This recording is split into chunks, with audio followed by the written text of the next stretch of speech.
Hello, friends and family. Welcome back to Eternal Words. I'm your host, Shileola Matthew.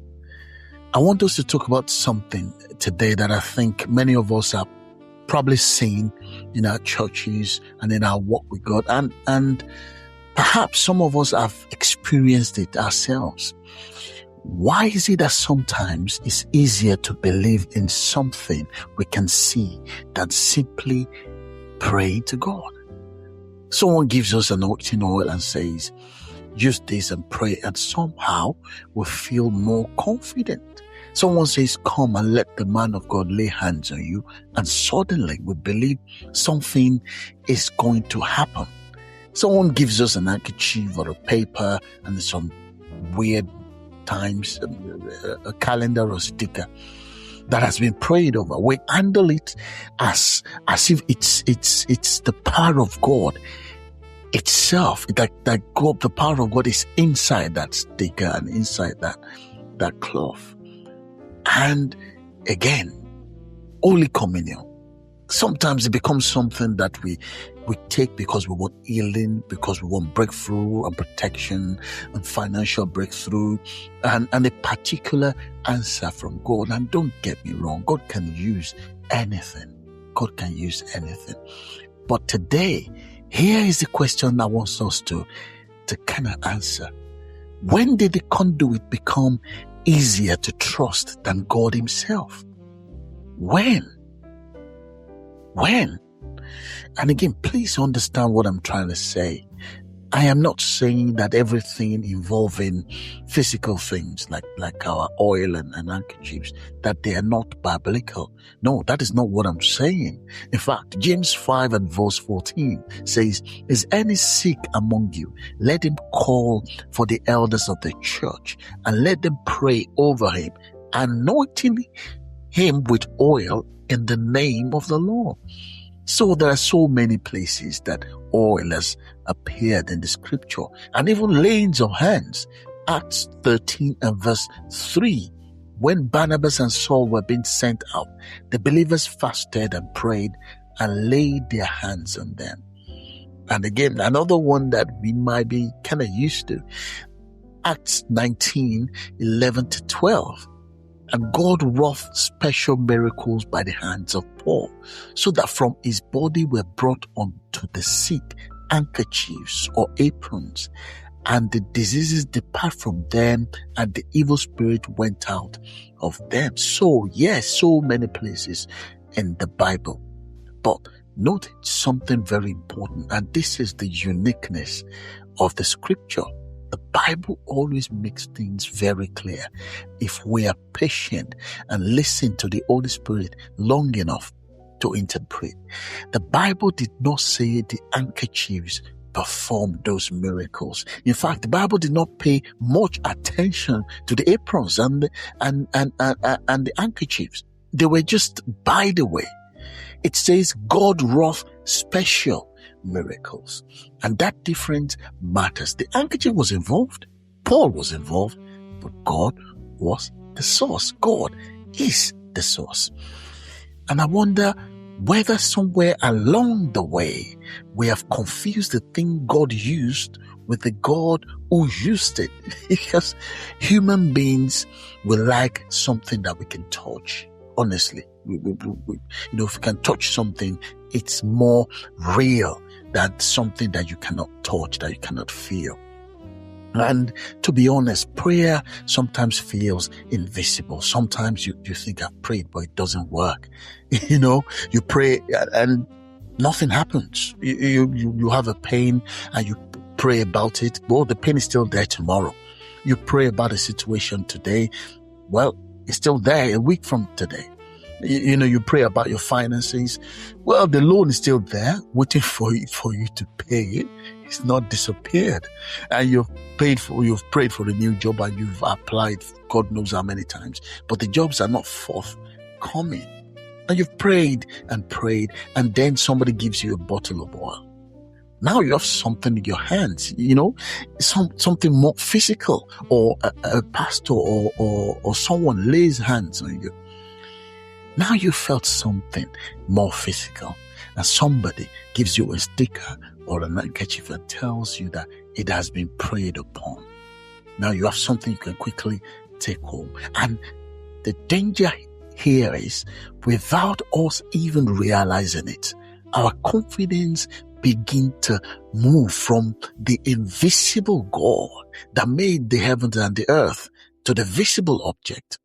And this is where we need to, again, be very, very careful, because our faith has always required us to trust the God that we cannot see. Hebrews 11 verse 1. Now faith is the substance of things hoped for and the evidence of things not seen. And verse 6, a very, very popular verse and a powerful one at that. But without faith it is impossible to please him. For he that cometh unto God must believe that he is, and is a rewarder of them that diligently seek him. And look at these words. He that cometh. Ultimately, our faith, this Christian journey, is always about coming to God. And this is what makes what Jesus did for you and I, what Jesus accomplished by reconciling us back to God, is very, very, very important. Hebrews 4 and verse 16. I love this scripture. It says, let us therefore come boldly unto the throne of grace, that we may obtain mercy and find grace to help in time of need. This does not say, let the pastor only come. Or it does not say, let the pastors or the HODs or the Sunday school teachers come on behalf of you. No, it says, let us therefore come. That means the pastors will come, the prophets will come, evangelists will come, the choir will come, the ushers will come, the student teachers will, the youth teachers will come, the children's teacher will come. Everybody will come, including me and you, boldly. There's nothing wrong, again, with asking somebody to pray with you. There's nothing wrong with asking your pastor to pray for you, like we spoke about the last time. James 5 and verse 16. Pray one for another. So praying for one another is very, very important and very, very biblical. But there is a difference. And this is where I'm going. There is a difference between somebody praying with you and somebody replacing your relationship with God. There is a difference between saying, my sister, please agree with me in prayer. My brother, please agree with me in prayer, or pray for me.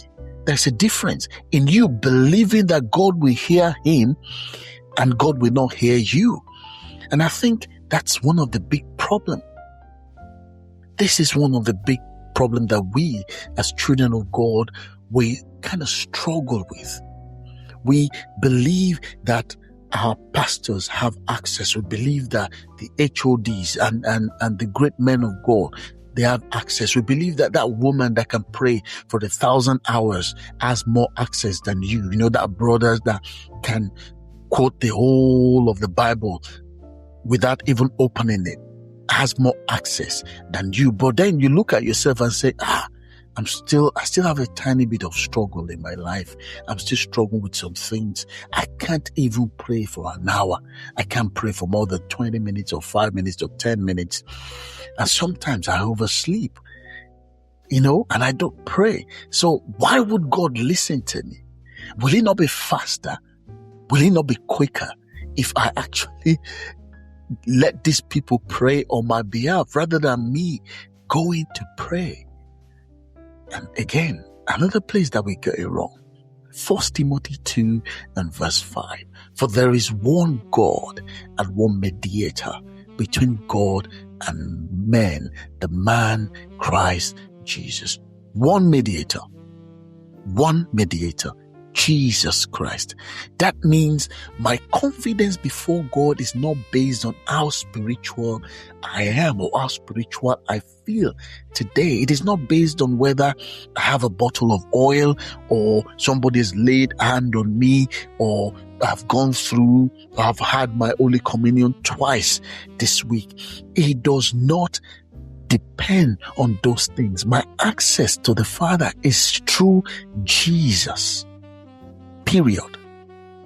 Jesus himself told us, John 16:23, verily, verily, I say unto you, whatsoever ye ask the Father in my name, he will give you.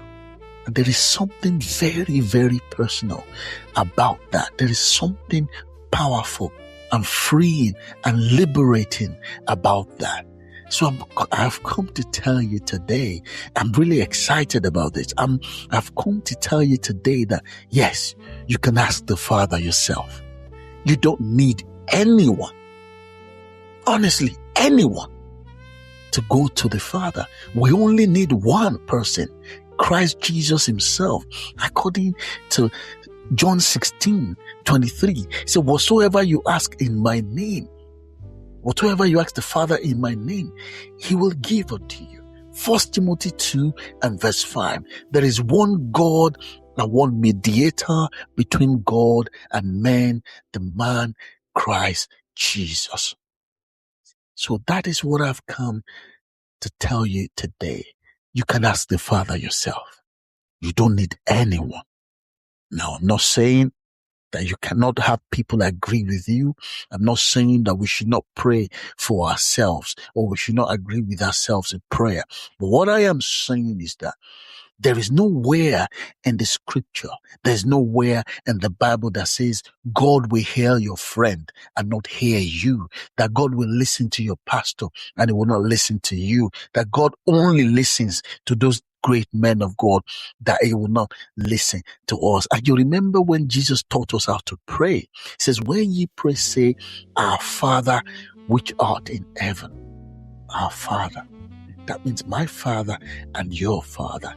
And perhaps that is one of the reasons conduits can sometimes become more attractive than prayer, because prayer requires relationship. When you are going to meet someone you know very well, you are very happy, you are excited, everything you want to discuss with them, you already know, and you are knocking on the door, and if they don't open it, very quickly, you're shouting their name. Hey, come on, open the door. I'm at the door waiting. Because you are excited. You know there is a relationship. But because we tend to want to pack that relationship with God aside, and then we think these conduits take us, that we can use those conduits to kind of as a shortcut to God.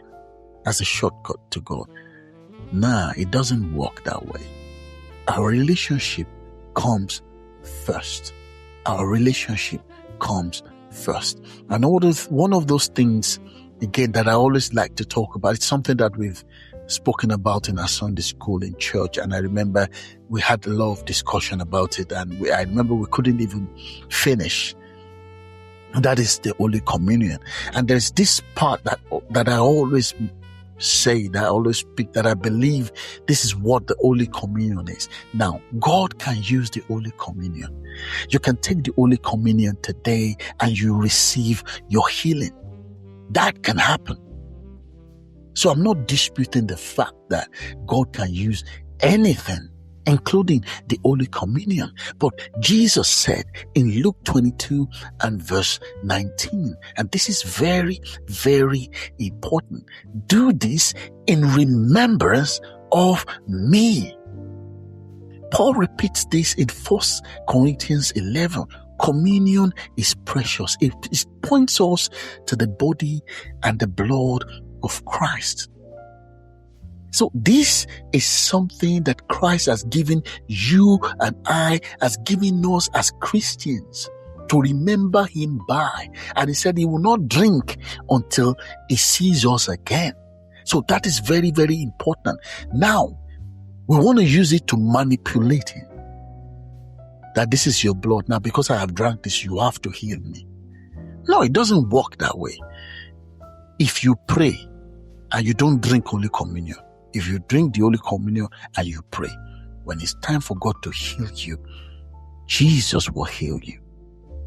Jesus will heal you. It needs your faith, not these conduits, not these systems that we put in place that we think, oh, when I do this, this will happen. It doesn't work that way. We cannot manipulate God. Holy Communion is for His remembrance, where we take it, which you thank Him for what He has done, for His blood and His death, because those things that He shed on the cross gave us access to God. Now we are no longer slaves. We are sons, co-heirs. We have rights now in the kingdom. The Lord will help us in the name of Jesus. So I pray that we will trust God enough as our Father to talk to Him directly. We'll believe Jesus enough when He says whatever we ask in His name that He will do. We will work more on those relationships. We'll work more on our relationships or relationship with Jesus, rather than these systems, rather than these rituals of Holy Communion and oil and handkerchiefs and calendars and stickers.